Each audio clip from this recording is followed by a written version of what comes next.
हम सब जानते हैं कि दिल्ली की गद्दी का रास्ता लखनऊ से होकर गुजरता है, लेकिन लखनऊ की गद्दी का रास्ता कहां से होकर गुजर रहा है, किस वर्ग से होकर गुजर रहा है, किस इलाके से होकर गुजर रहा है, इस ओपिनियन पोल में आज आपको यह सब पता चलेगा। आज हम आपके सामने कास्ट वाइज, आज हम आपके सामने फेज वाइज, रीजन वाइज सब आपके सामने डेटा रखेंगे और इतना बड़ा जो TV9 और पोल स्ट्रैट ने ओपिनियन पोल किया है वो आपके सामने एक रियलिस्टिक पिक्चर रखने के लिए, ताकि जब 10 तारीख से इलेक्शन शुरू होगा उससे पहले यूपी की जनता ने जो हमें अपने दिल की बात बताई है या दूसरे स्टेट्स की जनता ने हमें जो दिल की बात बताई है वो क्या है, आइए आपको बताते हैं। और शुरुआत करते हैं अपने आंकड़ों की। शुरुआत सबसे पहले कास्ट वाइज करते हैं। कास्ट बहुत बड़ा फैक्टर है सुमेरा, हम सब जानते हैं किस तरह से हर पार्टी कास्ट वाइज को टिकट डिस्ट्रीब्यूशन में बहुत ध्यान रखती है। तो आइए जल्दी से देखते हैं यूपी में कौन किसको वोट दे सकता है। इसमें मुस्लिमों की बात करते हैं सबसे पहले, क्योंकि हर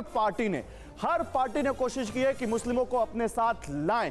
अब देखिए इसमें, क्योंकि हम सब जानते हैं बीजेपी की टिकट में भी मुस्लिम्स कम होते हैं और मुस्लिमों के वोट परसेंटेज में भी हम आपको यहां देख पा रहे हैं 9%, 9% मुस्लिम कह रहे हैं कि वो बीजेपी को वोट देंगे हमारे ओपिनियन पोल में। लेकिन एक मेजर चंक, एक बहुत बड़ा चंक जो सबसे ज्यादा मुस्लिम वोट देने की बात कह रहे हैं वो समाजवादी पार्टी के गठबंधन को देने की कह रहे हैं। और समाजवादी पार्टी के गठबंधन की तरफ उनका करीब 67% रुझान है।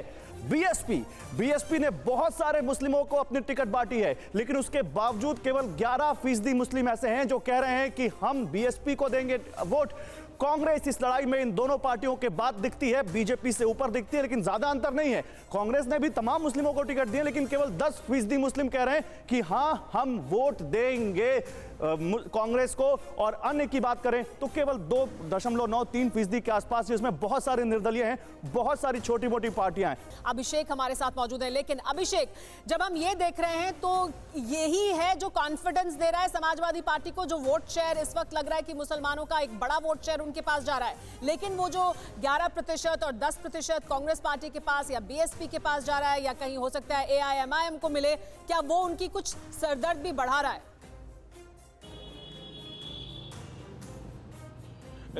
दोनों ही बातें सही कह रही है सुमेरा। आप देखिए, पहली बात तो ये कि समाजवादी पार्टी इस मामले में बड़े स्ट्रांग विकेट पर है कि मुस्लिम वोटों का इतना बड़ा चंक उसके फेवर में आना, और उसके अगर ट्रेडिशनल जो ओबीसी वोट हैं जो अगर वो उसको मिल सके तो आप समझ लीजिए कि वो अच्छी लड़ाई में आ जाती है इस समीकरण के हिसाब से। लेकिन जो दूसरा पहलू आपने इंडिकेट किया वो भी इंपॉर्टेंट है कि समाजवादी पार्टी को उम्मीद ये नहीं है कि इतने वोट मिलेंगे। उनके रणनीतिकार उम्मीद कर रहे हैं कि पूरा का पूरा चंक आएगा। तो ये जो बीच में अगर ये डिवीजन हो रहा है तो ये जो वो मान के चले थे उससे, उस खाते से निकलता हुआ बैलेंस है, इसका असर क्या होगा ये भी एक आकलन करने वाली बात है, क्योंकि ये बहुत अहम होगा इसका आकलन करना।